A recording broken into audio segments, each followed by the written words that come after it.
ओम अज्ञानतिमिरन्धस्य ज्ञानाञ्जनशलाकया चक्षुरुन्मिलितं येन तस्मै श्रीगुरुवे नमः। नमो विष्णुपादाय कृष्णप्रेष्ठाय भूतले श्रीमते भक्तिवेदांत स्वामीति नामिने। नमस्ते सरस्वती देवे गौरवाणी प्रचारिणे निर्विशेष शून्यवादी पाश्चात्य देश तारिणे। जय श्री कृष्ण चैतन्य प्रभु नित्यानंद श्री अद्वैत गदाधर श्रीवासादि गौर भक्त वृंद। हरे कृष्णा कृष्णा कृष्णा हरे हरे, हरे राम राम राम हरे हरे। हरे कृष्ण। तो कल तक हमने पढ़ा 8.03 भगवान का जो आंसर था क्वेश्चंस पूछे गए थे अर्जुन के। अर्जुन ने 8 क्वेश्चन पूछे थे। कौन कौन से पूछे थे, कौन बताएगा फटाफट, जल्दी जल्दी बताओ। कौन कौन बताएगा? कुलजीत माता जी बताएंगी, सोनिका माता जी,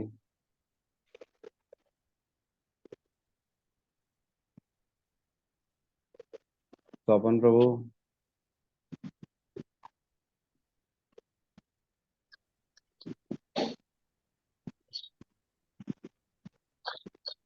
कोई जवाब ही नहीं दे रहा।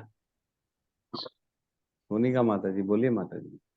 हरे कृष्णा दंडित प्रणाम प्रभु जी। जी माता जी, हरे कृष्ण। जी, अर्जुन ने ये प्रश्न पूछे थे कि ब्रह्म क्या है, आत्मा क्या है और सकाम कर्म क्या है, भौतिक जगत क्या है और ये क्वेश्चन पूछे थे। ठीक है। सकाम कर्म नहीं, कर्म पूछा, ब्रह्म पूछा, कर्म पूछा और भौतिक जगत नहीं आधिभूत पूछा, और आत्मा नहीं आध्यात्म पूछा। ठीक है, इसको थोड़ा सा सुधार लीजिए। आत्मा नहीं पूछा उसने, आध्यात्म पूछा, और भौतिक जगत नहीं पूछा, आधिभूत पूछा, अधिभूत जिसको कहते हैं, राइट। तो ठीक है, माता जी ने 4 बता दी, ब्रह्म, आध्यात्म, कर्म और अधिभूत, ये 4 चीजें माता जी ने बता दी। और कौन बताएगा?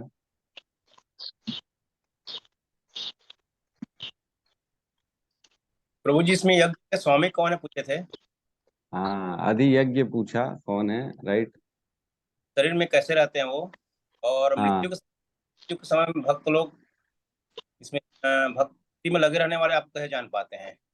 हाँ, प्रायण काल मतलब मृत्यु के समय जो है ना, वो वो क्यों इम्पोर्टेंट है, उसका आपने क्यों डिस्कशन किया, उसको भक्ति में लगे रहने वाला कैसे उसको जान पाता है। ठीक है, और एक और पॉइंट छूट गया।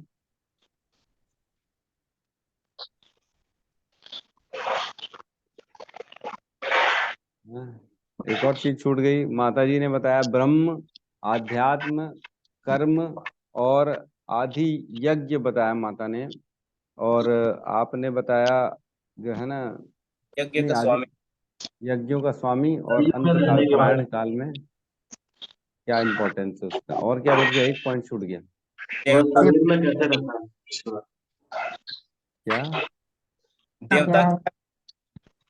देवता क्या होता है, सही बात है, अधिदेव क्या है। ठीक है, इस प्रकार 8 प्रश्न पूछे, आठों के आंसर बराबर भगवान ने दिए। 8 प्रश्न पूछे अर्जुन ने, और उनके लाइन से आंसर दिए भगवान ने। कल तीसरे तीसरे श्लोक में बताया, 3 के आंसर बताया। कौन कौन से आंसर बताया भगवान ने?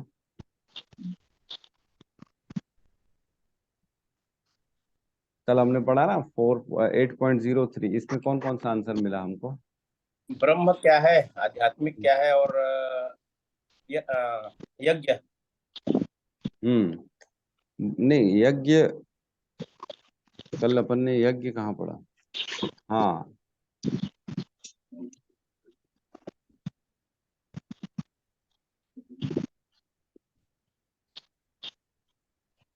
कर्म कर्म पढ़ा ना अपन ने, यज्ञ कहाँ पढ़ा कल? अपन ने पढ़ा कल ब्रह्म क्या होता है, और उसका आध्यात्म क्या होता है ना, और कर्म क्या होता है। ठीक है, गौतम प्रभु जी ने मैसेज भेज दिया कर्म का। तो ये 3 चीजें हमने कल पढ़ी थी। ब्रह्म, ब्रह्म मतलब अविनाशी और नित्य दिव्य जिसको कहते हैं, वो होता है ब्रह्म, जो कि जीवात्मा है, आत्मा भी कहते हैं उसको। और ब्रह्म एक पर ब्रह्म होता है जिसको परमात्मा कहते हैं। ठीक है, यही ब्रह्म होता है और इसी को सेल्फ रियलाइजेशन बोलते हैं। और इस ब्रह्म, इस आत्मा का जो नित्य, नित्य मतलब परमानेंट स्वभाव है ना, नित्य स्वभाव मतलब नित्य क्यों बोला गया है? सिर्फ इस जीवन के लिए नहीं है, वो हर जीवन के लिए, हर योनियों में वो एज इट इज रहेगा, नित्य रहेगा, इसलिए नित्य लिखा गया है।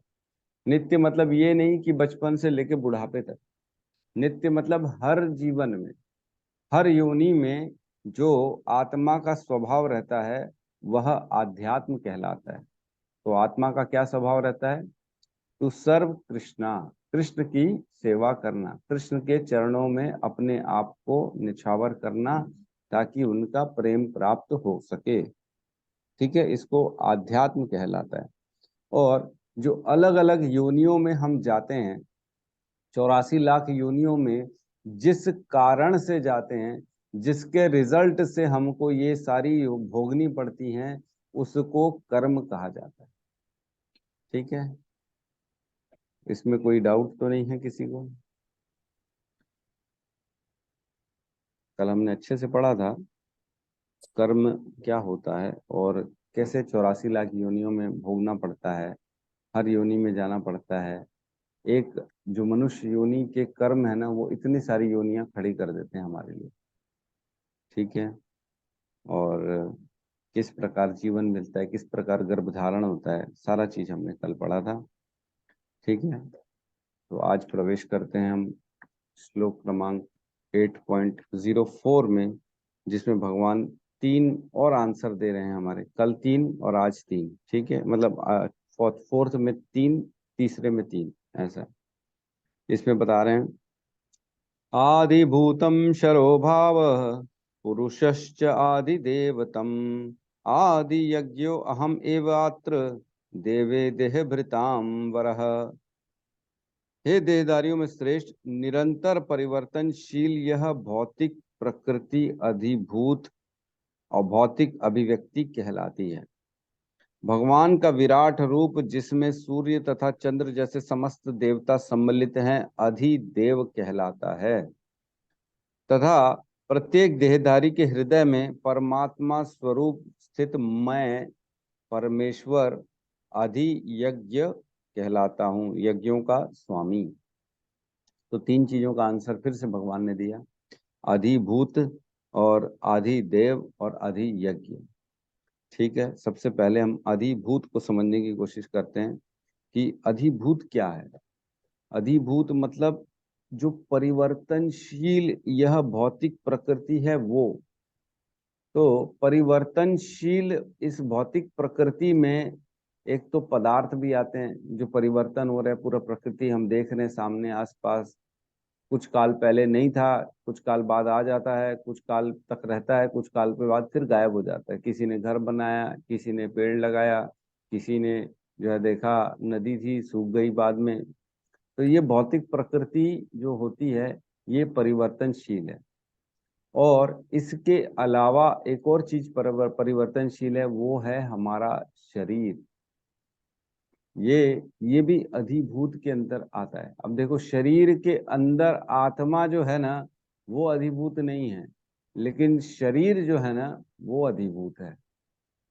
ठीक है, क्योंकि उसमें भी परिवर्तन हो रहा है, नित्य परिवर्तन हो रहा है। बचपन वाला शरीर गायब हो गया, अब जो है दूसरा शरीर आ गया। अब ये भी परमानेंट नहीं रहेगा, ये भी चेंज हो जाएगा कुछ समय बाद, कुछ समय दूसरा शरीर आ जाएगा। तो हर चीज जो हम देख रहे हैं, जो भी हम अपनी आंखों से देख सकते हैं जिसमें परिवर्तन हो रहा है, दैट इज अधिभूत। ठीक है, जिसको मटेरियल वर्ल्ड भी कहते हैं, भौतिक प्रकृति, संसार, ये सारी चीजें अधिभूत के अंदर आती हैं। ठीक है, तात्पर्य में हम प्रवेश करते हैं। यहाँ लिखा है यह भौतिक प्रकृति निरंतर परिवर्तित होती रहती है। सामान्यतः भौतिक शरीरों की 6 अवस्थाओं से निकलना होता है। वे उत्पन्न होते हैं, बढ़ते हैं, कुछ काल तक रहते हैं, कुछ गौण पदार्थ उत्पन्न करते हैं, क्षीण होते हैं और अंत में विलुप्त हो जाते हैं। तो ये हमारे शरीर की बात चल रही है कि जन्म होता है, ठीक है, फिर कुछ समय के लिए बढ़ते हैं, ग्रोथ होती है, फिर फिर और जो है ना रहते हैं, वो सरवाइव करने के लिए अपनी जो है ना जीने के लिए सरवाइव करते हैं वो। फिर कुछ जो है ना रिप्रोडक्शन होता है, बच्चे बच्चे पैदा होते हैं। फिर धीरे धीरे क्षीण होता है जीवन, डाउनवर्ड्स हो जाता है, शरीर डाउन होना चालू हो जाता है, बीमारियां लगती हैं, उसके बाद आखिरी में वो मर जाता है। तो ये 6 अवस्थाओं से जनरली एक शरीर को गुजरना पड़ता है। जीवन में ये 6 अवस्थाएं आती हैं, इसमें मेरे ख्याल से किसी को कोई डाउट नहीं होगा। 6 अवस्थाओं में, है ना, उत्पन्न होते हैं, बढ़ते हैं, कुछ काल तक रहते हैं। ठीक है, पहले बच्चा पैदा होता है, फिर ग्रोथ होती है उसकी, फटाफट बड़ा हो जाता है 20 साल में। फिर कुछ काल तक रहता है, 20 से 40, 45, 50 तक रहता है। इन बिटवीन वो कुछ उत्पन्न भी करता है, बच्चे पैदा करता है, शादी करता है, उसके बच्चे होते हैं। फिर 50 के बाद धीरे धीरे वो डाउन चालू हो जाता है, 60 65 तक डाउन हो जाता है। और फिर उसके बाद वो उसकी कभी भी, जब यमराज को बुलाते हैं तब चला जाता है, निधन हो जाता है उसका। इस प्रकार हम देखते हैं कि 6 अवस्थाओं से एक शरीर को गुजरना पड़ता है। तो ये भौतिक प्रकृति अधिभूत कहलाएगी। शरीर भी अधिभूत है, और ये संसार भी जो हम देख रहे हैं ये भी अधिभूत है, क्योंकि हमने पढ़ा है ये प्रकृति उत्पन्न होती है, फिर भगवान के ही जो है ना उधर में फिर प्रवेश कर जाती है। हमने पढ़ा था ना, 6वें अध्याय में पढ़ा था मेरे ख्याल से, कि ये प्रकृति मेरी ही इच्छा से उत्पन्न और विनष्ट होती रहती है ना? याद है कि नहीं?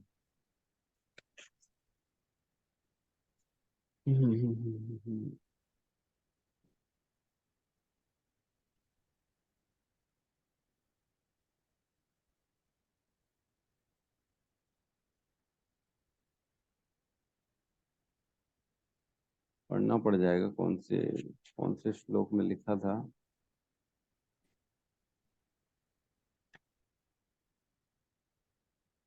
ठीक है, एक श्लोक आया था जिसमें भगवान बताते हैं कि ये भौतिक प्रकृति मेरी इच्छा से प्रकट और विनष्ट होती रहती है, राइट। तो ये भौतिक प्रकृति जो है ये भी अधिभूत कहलाएगी। ठीक है, आगे बढ़ते हैं। यह भौतिक प्रकृति अधिभूत कहलाती है। यह किसी निश्चित समय में उत्पन्न की जाती है और किसी निश्चित समय में विनष्ट कर दी जाती है ना। यह मतलब प्रकृति, और निश्चित समय, एक प्रॉपर कोई टाइम होता है इसका उगने का, और एक प्रॉपर टाइम होता है इसका विनष्ट होने का। ऐसा ही नहीं होता कभी भी हो जाए, ऐसा नहीं होता, एक प्रॉपर होता है। सूर्य उगता एक प्रॉपर समय से है, सूर्य डाउन होता है एक प्रॉपर समय से, मौसम आते एक प्रॉपर समय से, मौसम चले जाते एक प्रॉपर समय से। हर चीज का एक कालक्रम निश्चित किया गया है, उसी निश्चित अवधि में वो होता है काम, और बाद में चला जाता है। जिस प्रकार हमारे जीवन में सुख आता है चला जाता है, यश आता है चला जाता है, कभी कभी पैसा आता है और पैसा चला जाता है, उसी प्रकार हर चीज एक समय के लिए आती है और दूसरे समय में चली जाती। कोई भी चीज परमानेंट नहीं है, बहुत जरूरी है, कोई भी चीज परमानेंट नहीं है, इसको समझना हमको। आज जो हमारे पास है वो कल नहीं रहेगा, जो आज नहीं है वो कल हमारे पास आ जाएगा। आज हम हैं तो कल हम नहीं रहेंगे, और कल नहीं रहेंगे उसके बाद परसों फिर से रहेंगे। इसको समझना बहुत जरूरी है। ये एक चक्र के समान चल रहा है, चक्र के समान। जन्म हो रही है, मृत्यु हो रही है, जन्म हो रही है, मृत्यु हो रही है ना। तो एक श्लोक आता है, अप्रकट,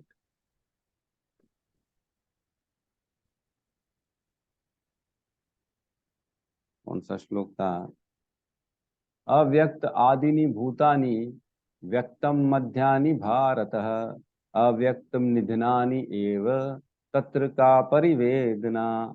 मतलब एक समय ऐसा था जिस समय हम अव्यक्त थे। अव्यक्त आदिनि भूतानि, मतलब जितने भी जीव हैं, एक समय था जब व्यक्त नहीं थे, वो अप्रकट थे। फिर व्यक्त आनि व्यक्तम मध्यानि भारत, फिर एक मध्य समय आया जिस समय ये व्यक्त हो गए, है ना। फिर अव्यक्तम निधनानि एव, मतलब निधन हो गया उसका, फिर वो दोबारा अव्यक्त हो गए। तत्र का परिवेदना, इसके लिए किस बात का शोक करना, समझे।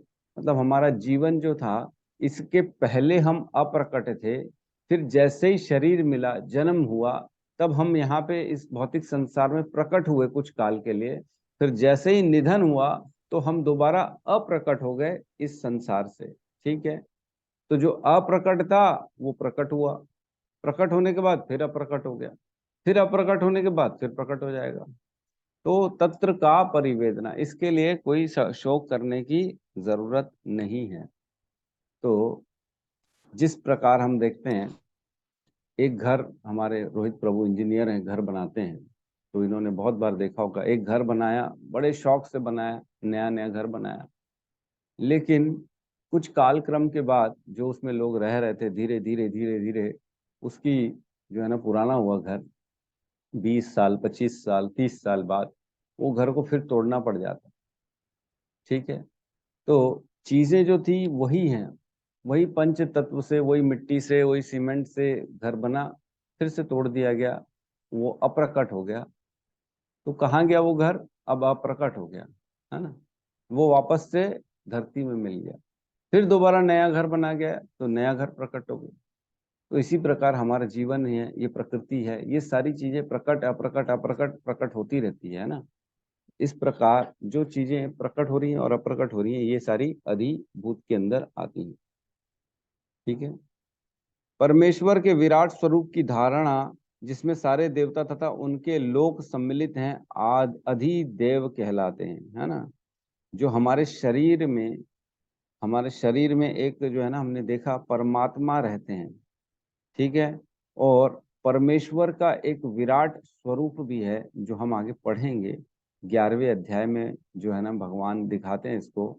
10वें अध्याय में अपने ऐश्वर्य बताते हैं, फिर 11वें अध्याय में अर्जुन को अपना विराट स्वरूप दिखाते हैं। जब ऐश्वर्य बताते हैं ना, तो अर्जुन बोलता है, इतनी सारी चीजें बता दी आपने कि ये मैं हूँ, ये मैं हूँ, समुद्र मैं हूँ, जल मैं हूँ, सारे देवता मैं हूँ, बृहस्पति मैं हूँ, सिंह मैं हूँ, घोड़ा मैं हूँ, जंगलों में मैं ये पीपल का पेड़ हूँ, सारी चीज, पर्वतों में हिमालय मैं हूँ, सब मैं हूँ। आप हो तो आप अपना स्वरूप तो दिखाओ, कैसे दिखते हो, इतनी सारी चीजें धारण करते हो। तो ये तो आप मनुष्य रूप दिखा दिए मेरे को। तो जब विराट रूप दिखाते हैं भगवान उसको 11वें अध्याय में, तब वो उनके विराट रूप में सब सब चीज देखता है वो भगवान के। अग्नि देखता है उनके मुख में, यमराज को देखता है, शिव को देखता है, बृहस्पति को देख रहा है, लोग मर रहे हैं और उनके मुख में प्रवेश कर रहे हैं। सारे कौरव मरते मरते दिख रहे थे उनके मुख में प्रवेश करते हुए अर्जुन को। तो उसमें सारे देवता थे, यमराज हैं, और अग्नि देव, सूर्य देव, वरुण देव, चंद्र देव, सारे लोग भगवान की उस विराट स्वरूप में थे। तो उसको अधिदेव कहलाते हैं। ओवरऑल इसका मतलब ये हुआ कि सारी की सारे जो देवता हैं, जो 33 करोड़ देवी देवता कहते हैं जिनको हम, ये भगवान के अधीन हैं। अधिदेव मतलब भगवान के अधीन है ये, तो इसको अधिदेव कहलाते हैं। तो हमारे शरीर में भी देवता रहते हैं, मालूम है ना आपको। अलग अलग अंग के अलग अलग देवता होते हैं। जैसे कहते हैं मन का देवता चंद्रमा होता है ना। बुद्धि का देवता सूर्य होता है क्या? ऐसा ही होता है, कुछ कुछ कुछ कुछ सब चीजों के अलग अलग देवता होते हैं। तो जो पंडित वंडित होते हैं, कर्मकांडी होते हैं, जो वीक होता है, किसी की बुद्धि वीक है, तो बोलेंगे उठ के सूर्य को जो जल दो, तो बुद्धि धीरे धीरे तुम्हारी शक्तिशाली होगी, ताकि उनकी कृपा मिले तुमको। इस प्रकार से देवताओं के अलग अलग कार्य निश्चित कराए गए हैं भगवान के द्वारा, और वो उन कार्यों को क्रियान्वित करते हैं देवता अपनी अपनी जिम्मेदारी से। ठीक है, ये हो गया अधिदेव होता है ये सारी चीजें। आगे बढ़ते हैं हम। प्रत्येक शरीर में आत्मा सहित परमात्मा का वास होता है, जो भगवान कृष्ण का अंश रूप स्वरूप है। यह परमात्मा आदि अधियज्ञ कहलाता है और हृदय में स्थित होता है। तो एक चीज समझने की है, हृदय में ना, मतलब हृदय मतलब हार्ट रीजन में, हार्ट रीजन में एक परमात्मा रहते हैं और एक आत्मा रहती है। इसमें कंफ्यूज होने की कोई जरूरत नहीं है कि शरीर में आत्मा रहती है कि परमात्मा रहती है। दोनों रहते हैं। दोनों कहाँ रहते हैं? दोनों हृदय में रहते हैं, हृदय के पास रहते हैं। तो दोनों एक दूसरे के पास हैं। हम, हमारी आत्मा मतलब हम स्वयं अंदर हमारे जो है ना शरीर में हृदय के पास रहते हैं और परमात्मा भी वहीं रहते हैं। तो देखा जाए तो सबसे ज्यादा क्लोज हमारे से कौन रहता है हमारे साथ? परमात्मा रहते हैं, और कोई नहीं क्लोज, है ना। कोई सोचता है मेरी पत्नी मेरे से सबसे ज्यादा समीप है, सबसे क्लोज है। कोई बोलता है मेरा पुत्र है, कोई बोलता है मेरा पिताजी है, कोई बोलता है मेरा भाई है, कोई बोलता है मेरा संगी साथी है, मेरा मित्र है, ये सबसे क्लोज है। बोले तू मेरे दिल का टुकड़ा है, बोले तू सबसे मेरा जीवन है, तू मेरा जीवन है। ये गलत धारणा है, ये सिर्फ हमारी सोच है, ऐसा है नहीं। सबसे ज्यादा क्लोज हमारे कौन रहता है? एक्चुअल में परमात्मा रहता है। और वो हर चीज को देखते हैं, कर क्या रहा है ये। उपमा दी गई है, एक पेड़ में दो चिड़िया रहती है, एक कार्य कर रही है और सिर्फ एक दूसरा देख रही है वो चिड़िया। तो दूसरी जो चिड़िया है वो परमात्मा है, और एक जो चिड़िया कार्य कर रही है उस पेड़ में, खा रही है, इस डाली से उस डाली में जा रही है, वो है आत्मा।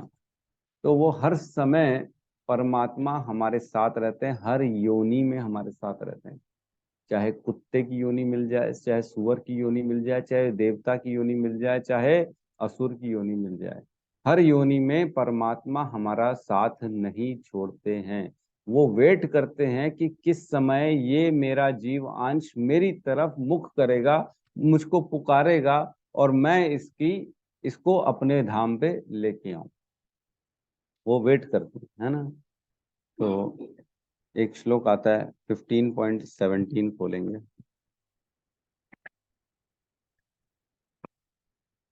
15.17, पेज नंबर 526। इसमें कहते हैं, इन दोनों के अतिरिक्त एक परम पुरुष परमात्मा है जो साक्षात अविनाशी भगवान है और जो तीनों लोकों में प्रवेश करके उनका पालन करते हैं।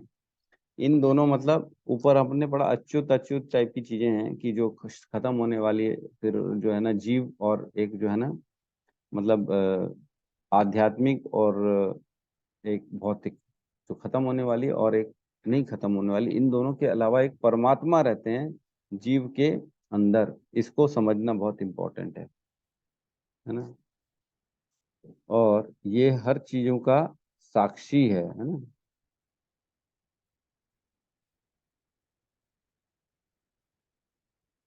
यह परमात्मा अधियज्ञ कहलाता है और हृदय में स्थित होता है।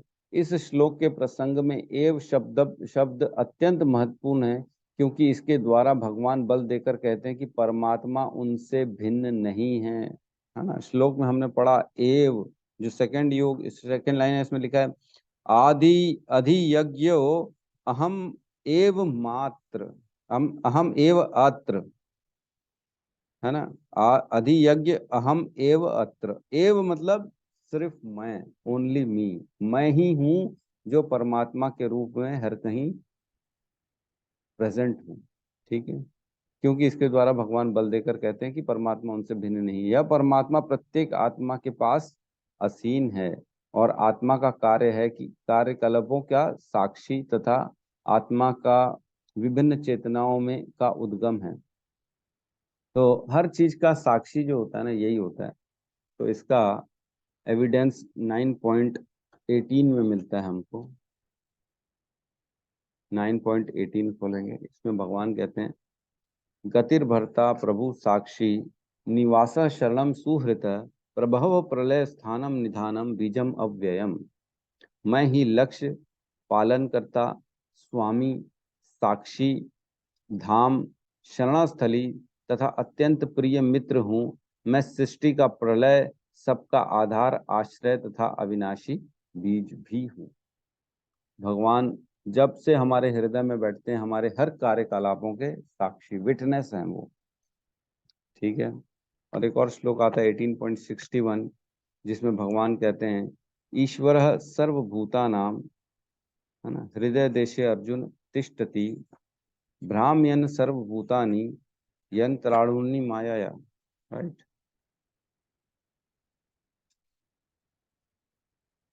Page number 604। हे अर्जुन, परमेश्वर प्रत्येक जीव के हृदय में स्थित हैं। कौन से रूप में? परमात्मा के रूप में। और भौतिक शक्ति से निर्मित यंत्र में सवार की भांति बैठे समस्त जीवों को अपनी माया से घुमा रहे हैं। तो माया के कारण ही इस संसार में इंसान जो है ना 84 लाख योनियों में घूमता रहता है, क्योंकि उसको लगता है शायद यहाँ पे सुख है, शायद यहाँ पे सुख है। यह परमात्मा प्रत्येक आत्मा को मुक्त भाव से कार्य करने की छूट देता है। बहुत इंपॉर्टेंट है कि इंडिपेंडेंस है हमारे पास, है ना। हर चीज को हम अपनी इच्छा अनुरूप कार्य कर सकते हैं और उसके कार्यों पर निगरानी रखता है। परमेश्वर के इन विविध रूपों स्वरूपों के सारे कार्य उस कृष्ण भावनामय भक्त को स्वतः स्पष्ट हो जाते हैं जो भगवान की दिव्य सेवा में लगा रहता है। तो जब से इस्कॉन में ज्वाइन किए हैं तब से हम समझ पा रहे हैं कि क्या हो रहा है, कैसे परमात्मा हमारे साथ रहते हैं, कैसे परमात्मा हर चीज के साक्षी हैं, हर चीज परमात्मा देख रहे हैं और उसके अनुरूप हमारे लिए वेट कर रहे हैं।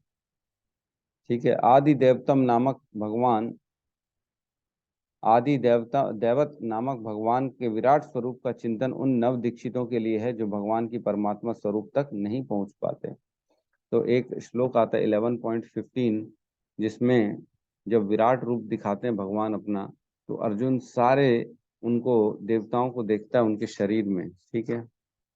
11.15 पेज नंबर 407। इसमें कहते हैं अर्जुन ने कहा, हे भगवान कृष्ण, मैं आपके शरीर में सारे देवताओं तथा अन्य विविध जीवों को एकत्र देख रहा हूं। मैं कमल पर आसीन ब्रह्मा, शिव जी तथा समस्त ऋषियों एवं दिव्य सर्पों को देख रहा हूं। तो अर्जुन ने सबको देखा भगवान के शरीर में, है ना। सारे देवताओं को, शिव जी को, ब्रह्मा जी को, अनेक अनेक सर्पों को, सबको देखा उन्होंने। अतः उन्हें परामर्श दिया जाता है कि उस विराट पुरुष का चिंतन करें जिसके पांव अधोलोक हैं, जिसके नेत्र सूर्य तथा चंद्र हैं और जिसका सिर उच्च लोक है। तो हमने पढ़ा कि श्रीमद् भागवतम में लिखा हुआ है भगवान के जो सारा शरीर है, श्रीमद् भागवतम में सारा वर्णन है, कौन कौन से श्लोक में कहाँ कौन कौन से भगवान का ये जो वांगमय स्वरूप जिसको बोलते हैं भगवान का, जो लिखित रूप में है श्रीमद् भागवतम। 12 कैंटो भगवान के शरीर माने जाते हैं, अलग अलग शरीर के अंग माने जाते हैं, अलग अलग कैंटो। तो इसका मैं आपको बता दूं,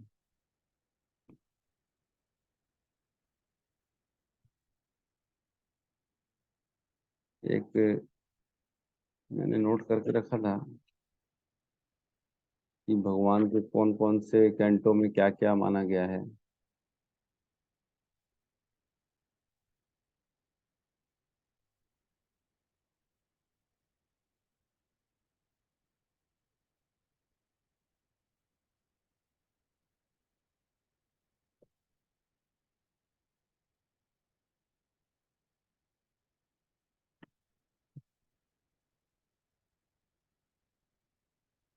मैं ग्रुप में भेज दूंगा, अभी दिख नहीं रहा कहाँ लिखा है मैंने।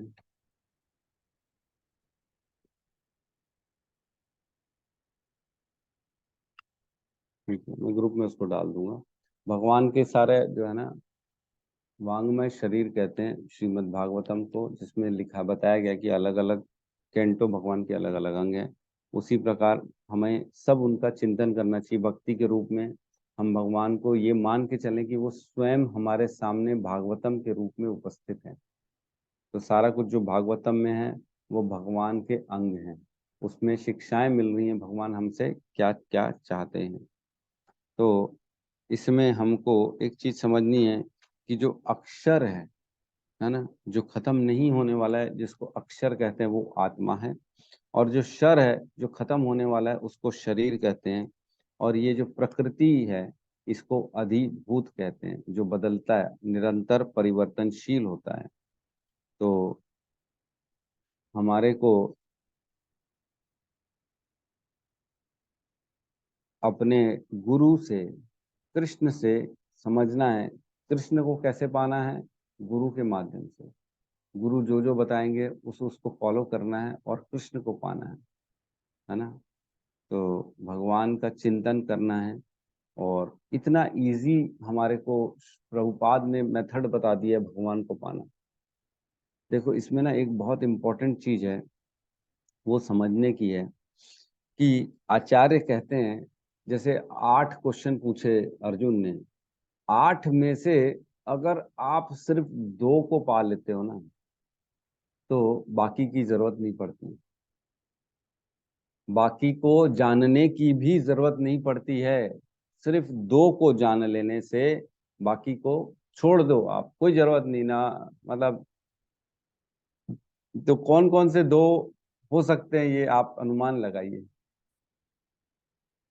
आचार्य कहते हैं सिर्फ दो को जानना जरूरी है हमारे लिए, बाकी किसी को जानना जरूरी नहीं है। कौन सी वो दो क्वेश्चन, 8 टॉपिक्स में से कौन से दो सिर्फ टॉपिक हैं जिसको जान लिए तो हमारा उद्धार हो जाता है, हमारे को जरूरत ही नहीं है बाकी पता एक तो करने की। गुरु जी, जी एक प्रभु। तो गुरु जी है, आप है, और दूसरा भगवान श्री कृष्ण परमात्मा। नहीं नहीं नहीं, मैं ये जो क्वेश्चन 8 क्वेश्चन पूछा ना अर्जुन ने, ब्रह्म क्या है, कर्म क्या है ना, आध्यात्म क्या है, अधिभूत, अधियज्ञ और आदिदेव, प्रयाण काल, मृत्यु के समय यज्ञ का देवता कहाँ रहता है, इन क्वेश्चन में से सिर्फ दो को जानना जरूरी है, मैं ये बता रहा हूँ।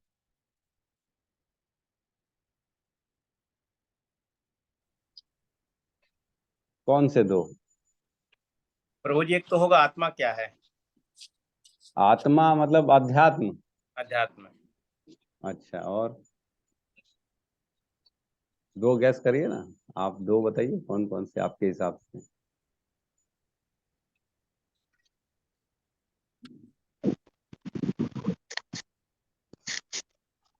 मैं अर्जुन के क्वेश्चन रिपीट कर रहा हूँ दोबारा आप लोगों को रिमाइंड कराने के लिए कि क्या क्या उसने क्वेश्चन पूछे। 8 क्वेश्चन पूछे, आप उसमें से दो दो अपने चॉइस कर लेना। पहला पूछता है ब्रह्म क्या है, दूसरा अध्यात्म क्या है, तीसरा कर्म क्या है, चौथा अधिभूत क्या है, पांचवा अधिदेव क्या है, छठवां अधियज्ञ क्या क्या है, और सातवां यज्ञ का स्वामी कहाँ रहता है, और आठवां प्रयाण काल, मृत्यु के समय कैसे जाना जा सकता है। इन 8 में से दो बताइए। अब आपने बताया रोहित प्रभु, एक तो अध्यात्म और दूसरा प्रलय काल होगा प्रभु जी। प्रयाण काल, ठीक है। और कौन बताना चाहेगा? हरे कृष्ण प्रभु जी। जी माता जी। अध्यात्म और अधिदैव। अध्यात्म और अधिदेव, ठीक है। और स्वपन प्रभु बता रहे थे, बताइए आप स्वपन प्रभु। अब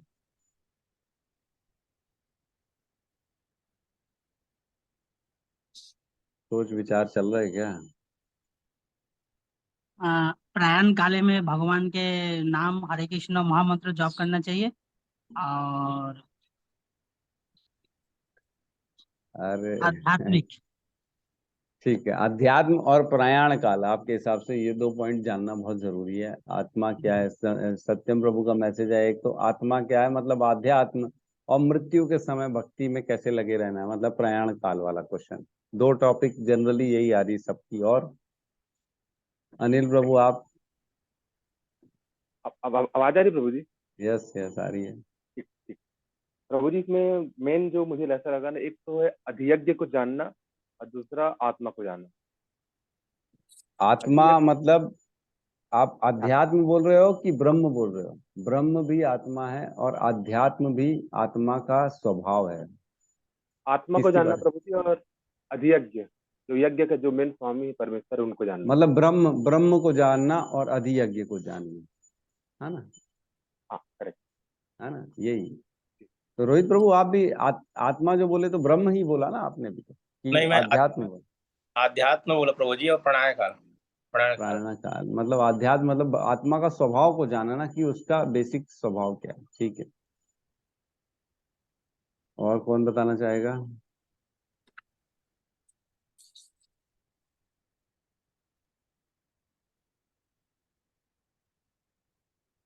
अमृत प्रभु? हरे कृष्ण प्रभु जी। अरे तो जी वही ब्रह्म को जानना और भगवान को जानना, मतलब आदि अधिदेव।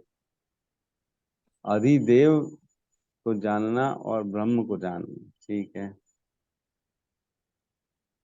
और कौन बताना चाहेगा? कोई माता जी में, मनीषा माता जी, जूही माता जी, कोनिका माता जी।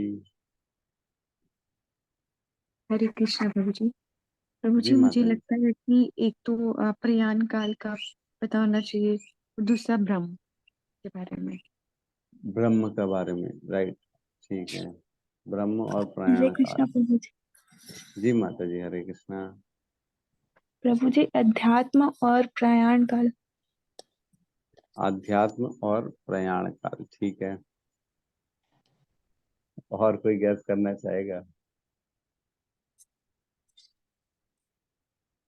ठीक है, चलिए मैं बता देता हूँ, है ना। इसमें यज्ञ का स्वामी कौन है, वो शरीर में कैसे रहता है, सेकंड प्रायोरिटी। अरे फर्स्ट प्रायोरिटी एक ही चॉइस कर रहा है प्रभु जी, दो दो नहीं चॉइस करना है। एक जो आपको उचित लग रहा है वो आंसर बताइए। ब्रह्म और प्रयाण काल, कुलजीत माता जी ने बताया। तो मैं बता देता हूँ, इसमें बताया कि दो चीजें जो जान लेगा ना, उसको बाकी चीजें जानने की जरूरत नहीं है।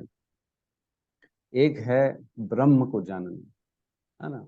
ब्रह्म मतलब आत्मा, ब्रह्म मतलब पर ब्रह्म और ब्रह्म, दो ब्रह्म हो गए, एक परमात्मा जो भगवान हो गया और एक ब्रह्म हो गया, ठीक है। और दूसरी बता रहे हैं अधियज्ञ। अधियज्ञ जो सबके हृदय में रहते हैं, भगवान परमेश्वर हर चीज के भोक्ता हैं, स्वामी हैं, उनको जानना और खुद को जानना, ब्रह्म को जानना, ये दोनों चीज जो जान जाता है उसके लिए आध्यात्म, कर्म, अधिभूत, अधिदैव और प्रयाण काल, ये सब अगर नहीं भी जान जाएगा तो भी उसको चल जाएगा। प्रयाण काल इतना इम्पोर्टेंट है कि सब उसी को बोल रहे हैं।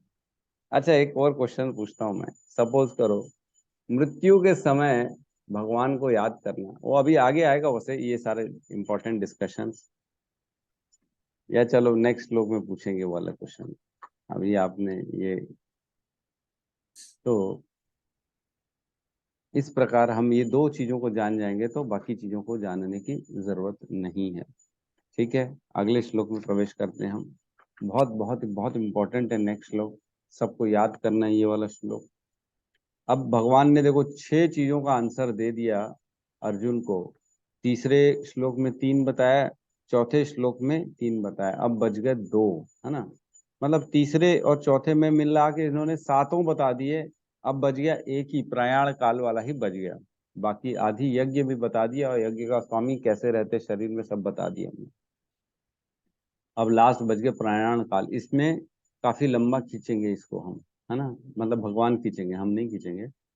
तो बता रहे हैं कि जो प्राण निकलने के समय क्या याद करने से क्या पड़ता है, उसका इफेक्ट क्या आता है, वो बता रहे हैं भगवान। तो अंत काले च मामेव स्मरण मुक्त्वा कलेवरम यह प्रयाति स मद्भावम याति न अस्ति अन्न संशय। और जीवन के अंत में जो केवल मेरा स्मरण करते हुए शरीर का त्याग करता है, वह तुरंत मेरे स्वभाव को प्राप्त करता है, इसमें रंच मात्र भी संदेह नहीं है। समझे, इसमें रंच मात्र भी संदेह नहीं है। जो मृत्यु के समय में भगवान को याद करता है, जो केवल मेरा लिखा है ना, मेरा, केवल मेरा, और बताने वाले कौन है, कृष्ण है, मतलब केवल कृष्ण का स्मरण लिखा है। स्मरण, इसको आप अपने दिमाग में अच्छे से याद कर लो। स्मरण है, बुलवा नहीं लिखा है कि बोलेगा मेरा नाम, कीर्तन करना, लिखना, सुनना, ये सब नहीं बोला है। स्मरण लिखा है, याद करना, चिंतन करना। जो भगवान के स्वरूप को याद करेगा वो भगवान के स्वभाव को प्राप्त करेगा। स्वभाव क्या है भगवान का,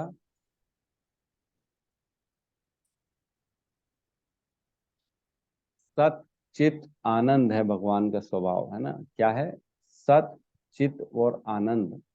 तो हम भी उसी को प्राप्त कर लेंगे, सत चित आनंद, सतत हो जाएंगे हमेशा के लिए, चित्त हो जाएंगे मतलब पूरा नॉलेज आ जाएगा, और आनंद मतलब आनंद हो जाएंगे हमेशा के लिए, उसमें कोई भी डेविएशन नहीं रहेगा, ठीक है।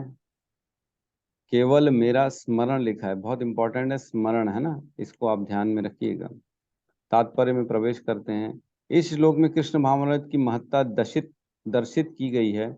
जो कोई भी कृष्ण भावनामृत में अपना शरीर छोड़ता है वह तुरंत परमेश्वर के दिव्य स्वभाव मद भाव को प्राप्त होता है।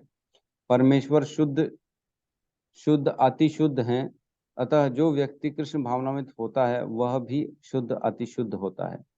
स्मरण शब्द अत्यंत महत्वपूर्ण है। श्री कृष्ण का स्मरण उस अशुद्ध जीव के से नहीं हो सकता जिसने भक्ति में रहकर कृष्ण भावनामृत का अभ्यास नहीं किया। अतः मनुष्य को चाहिए कि जीवन के प्रारंभ से ही कृष्ण भावनामृत का अभ्यास करे। यदि जीवन के अंत में सफलता वांछनीय है तो कृष्ण का स्मरण करना अनिवार्य है। अतः मनुष्य को निरंतर हरे कृष्ण कृष्ण कृष्ण हरे हरे, हरे राम राम राम हरे हरे इस महामंत्र का जाप करना चाहिए। तो इसमें बताया गया है कि किस तरह इम्पोर्टेंट है भगवान को याद करना और कैसे पॉसिबल है। ये जो लोग कहते हैं ना, अरे अभी समय नहीं है भक्ति करने का, हम बाद में भक्ति करेंगे, बाद में कर लेंगे ना, अभी तो समय, अभी बुढ़े जो काम हुए 60 साल के होंगे तब ये सब भक्ति करेंगे, तो तब तो होगा ही नहीं। जैसे कि 7.29 में हमने पढ़ा था कि किस प्रकार, है ना, समय रहते पूर्ण चेतना में, है ना, भगवान को याद करना इम्पोर्टेंट है। 7.29 था कि 30 था? 30 था, 30।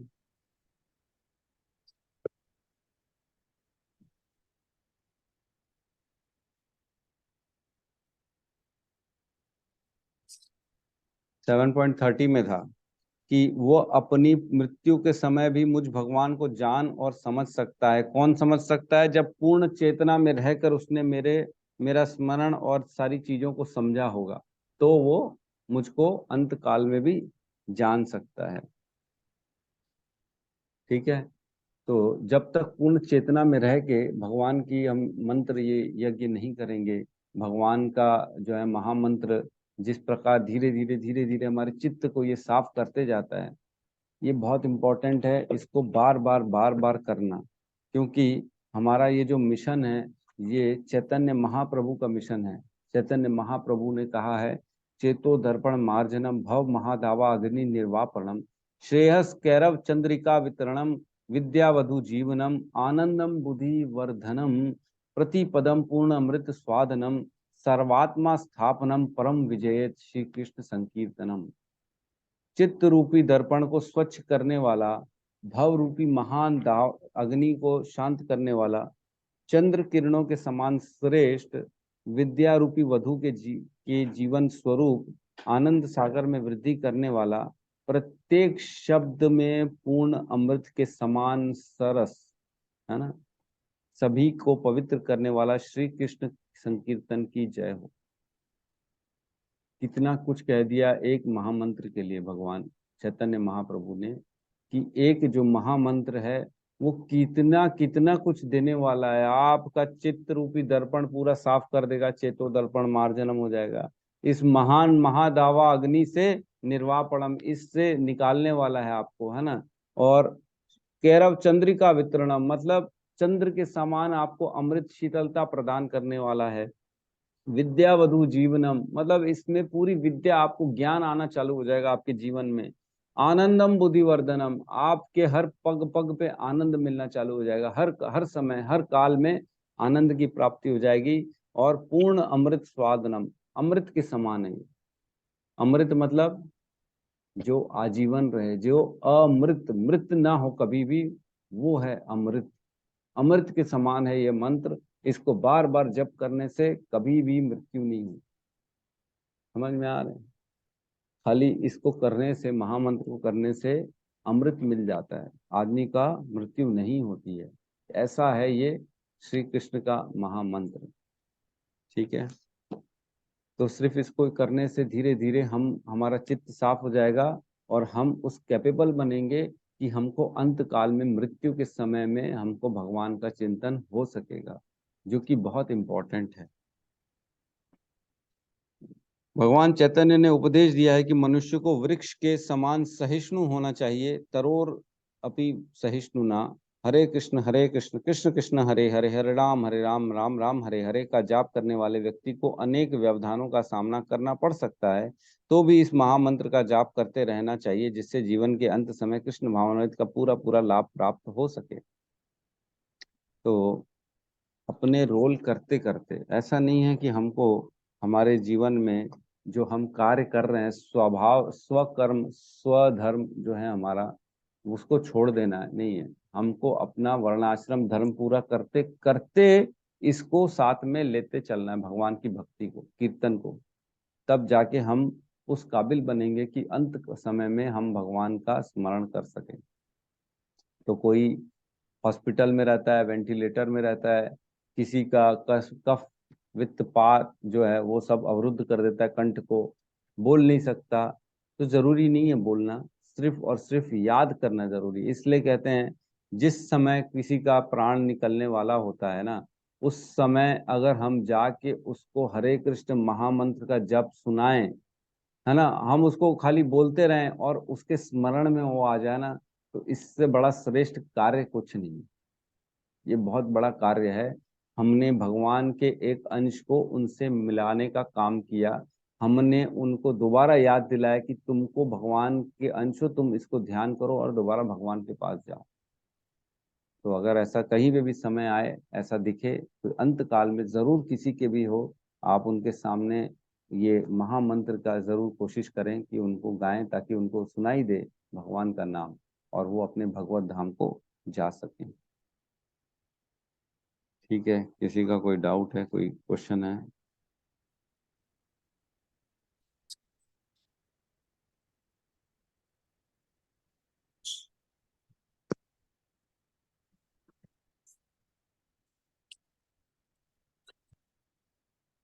तो हमारे जो है ना, एक नवदा भक्ति है जो प्रहलाद महाराज ने बताई है ना,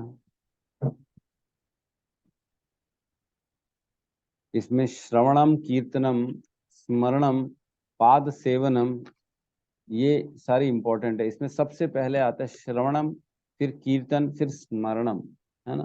प्रहलाद महाराज स्मरण करने के सबसे टॉप मोस्ट जो थे वो स्मरण करने में थे प्रहलाद महाराज। तो स्मरण करना इज इम्पोर्टेंट, है ना।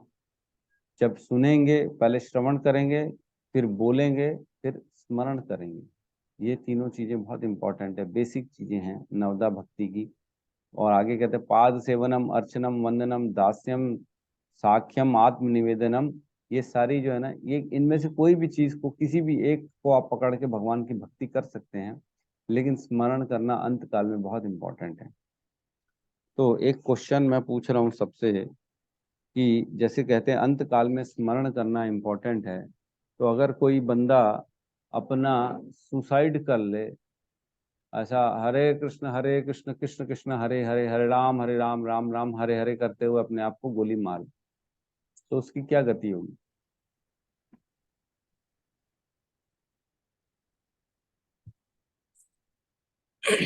वो जी आप तो गूगल ही डाल दिए, है आप गूगली तो डाल। गूगल ही डाल दिए।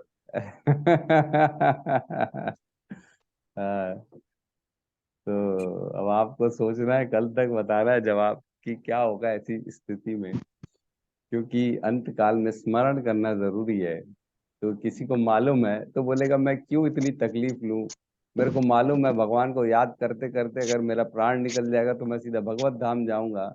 मैंने भक्ति तो की नहीं है, अब मेरे को ठीक भी नहीं लग रहा, मेरे को वैसी परेशानी है इस संसार से, तो मंत्र बोलते बोलते धड़ाक गोली मार दी। प्रभु जी तो अंत आया कहाँ था? एक्चुअल जो होना लेकिन चाहिए। प्रभु अंत जी, तो हो गया ना।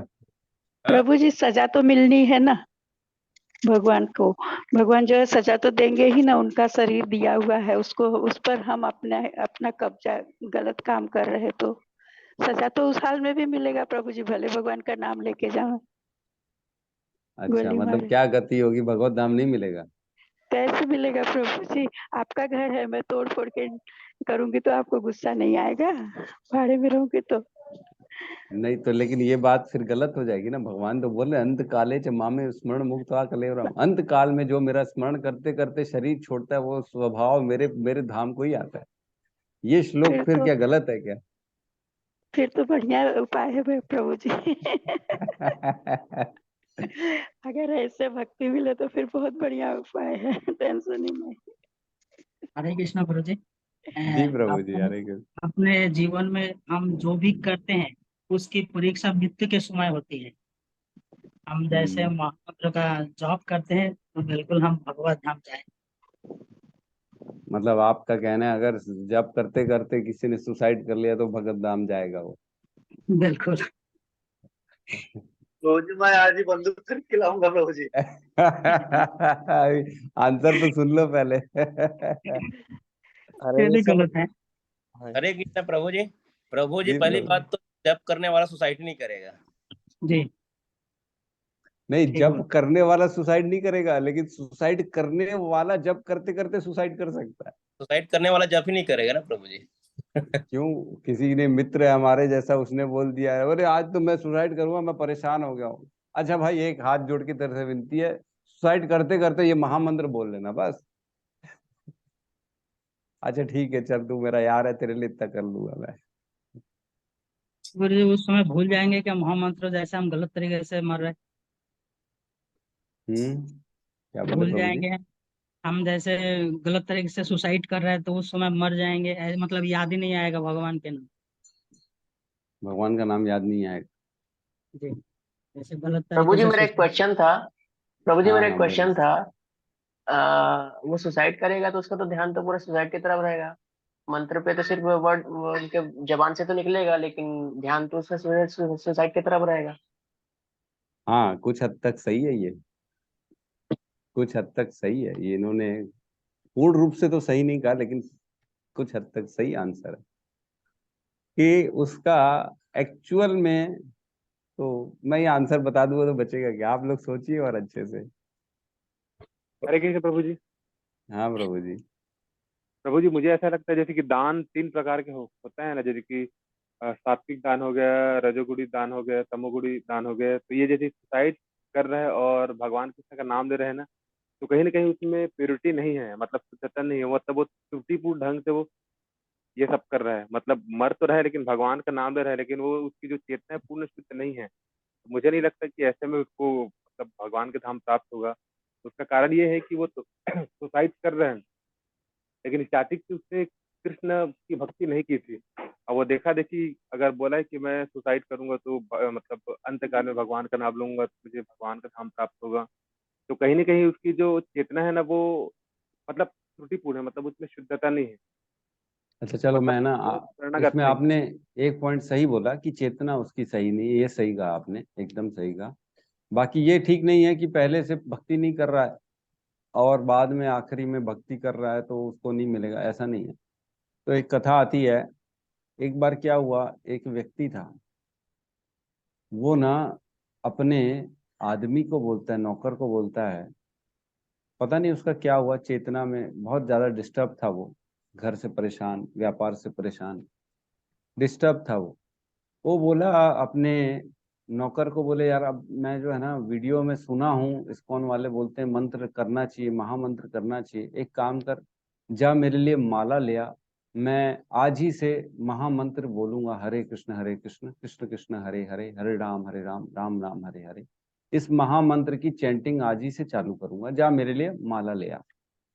तो उसका आदमी जाता है माला लेने के लिए, और इन बिटवीन उसकी आकस्मिक निधन हो जाता है, उसकी मृत्यु आ जाती है आकस्मिक।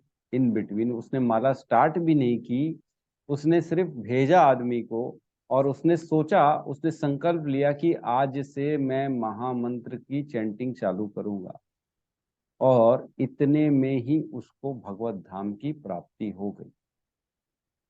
क्यों? क्योंकि उसने संकल्प लिया कि मैं आज से करूंगा। इतने करने मात्र से उसके सारे पाप क्षय हो गए और उसको पुण्य मिल गया और उसको भगवत धाम की प्राप्ति हुई। तो ये भी केस है, किया नहीं था आज तक उसने, लेकिन सोचा था कि मैं अब आज से करूंगा, और इतने में उसकी मृत्यु आ गई, उसकी आकस्मिक निधन हो गया, तो भी उसको भगवत धाम की प्राप्ति हो गई। तो ऐसा जरूरी नहीं है आप सालों साल तक करो तो भी आपको, ये है कि ऐसे बहुत कम केसेस होते हैं। ऐसे केस किसी मतलब जो पूर्व जन्म के बहुत सारे उसके संचित पुण्य होंगे, कहीं ना कहीं वो सारी चीजें काम करती हैं। तो पता नहीं किसने क्या लेके अपने साथ, पुण्य लाया, पाप लाया, क्या लेके आया अपने साथ, इसलिए हम ये नहीं बता सकते। लेकिन प्रैक्टिस तो हमको करनी पड़ेगी पूरे जीवन की, भगवान की भक्ति कैसे करनी है। अंत काल में स्मरण करने के लिए पूरा जीवन प्रैक्टिस करेंगे, तब जाके अंत काल में स्मरण हो पाएगा भगवान। ठीक है, तो कल आप बताइएगा इसका आंसर और अच्छे से प्रॉपर। खैर काफी हद तक तो मिल गया आंसर। ठीक है, ठीक है, तो आज क्लोज करते हैं हम अपनी क्लास को। सब मिलके हरे कृष्ण महामंत्र का जाप करते हैं। हरे कृष्णा हरे कृष्णा हरे कृष्णा कृष्ण कृष्ण हरे हरे हरे राम हरे हरे हरे राम राम हरे राम राम राम राम राम हरे हरे हरे। सभी भक्त वृंद की सभी भक्तों की जय। जगत गुरु शील प्रभुपाद की जय। जय। हिताय गौर प्रेमानंदे। हरि हरि बोल। हरि हरि बोल।